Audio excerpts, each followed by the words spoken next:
And lastly, I intend to touch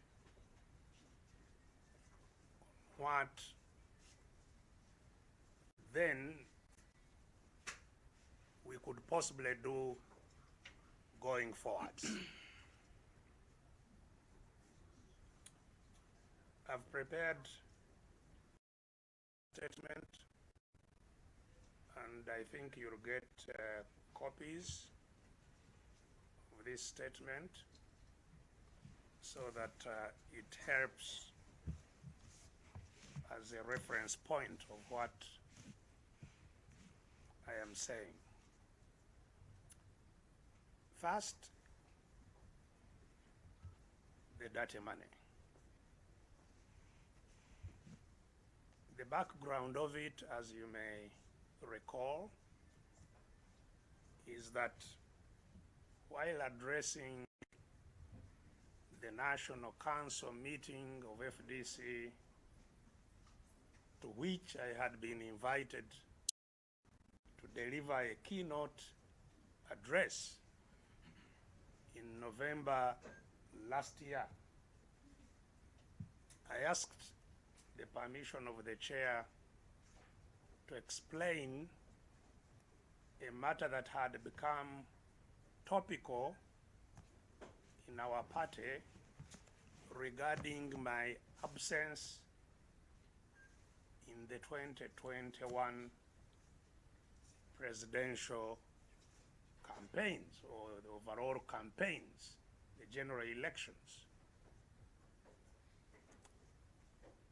And having been given the permission, I indeed explained, first of all, why I was not available to be a candidate, and that having been a candidate for the Forum for Democratic Change in the previous 3 elections, and even one before the Forum for Democratic Change was formed in 2001, I had considered it necessary to be clear to the party that I would not be a candidate in 2021. And I did this through a formal communication to the party leaders at a meeting that was held in Choto in Namugongo in 2018.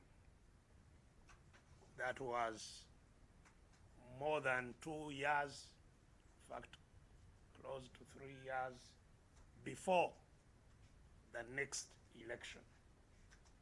And the purpose of that meeting was to cause the party to select their next flag bearer in good time, since this would be a new flag bearer. And I pointed out to them why I would not be available for selection as a candidate in that election. So that was one of the points I communicated to the National Council, my absence as a candidate. The second point was my absence as a campaigner,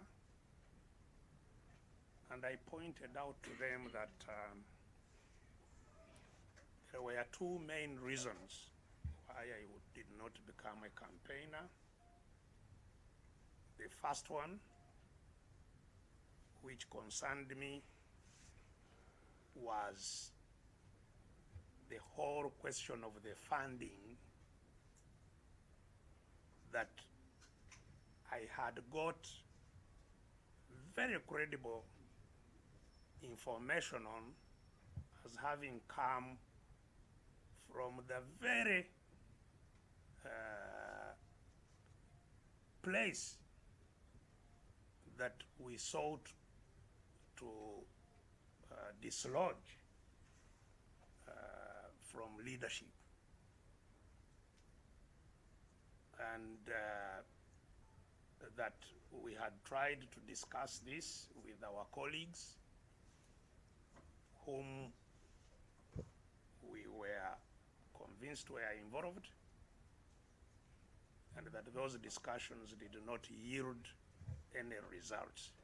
So first there was, at the very minimum, suspicion of hostile money having come into our party for the elections and from a source that could only be hostile, which was not adequately resolved to certainly my satisfaction. But that secondly, as if to indeed confirm my worries, that when the election, when the candidate was eventually selected, the candidate, as usual, selected a campaign management team, a campaign bureau, which is absolutely critical for a presidential election. Because a presidential election is an election, is a campaign that's held in the whole country and within a short time. And it's critical that there is effective campaigning going on across the country, even where the candidate is not and where the candidate has been. And it's also such a team that mobilizes resources that are necessary, planning and resources that are necessary for the conduct of the campaign. So a campaign team was appointed, but shortly thereafter disbanded. And so we had a presidential candidate without a campaign management team for the first time.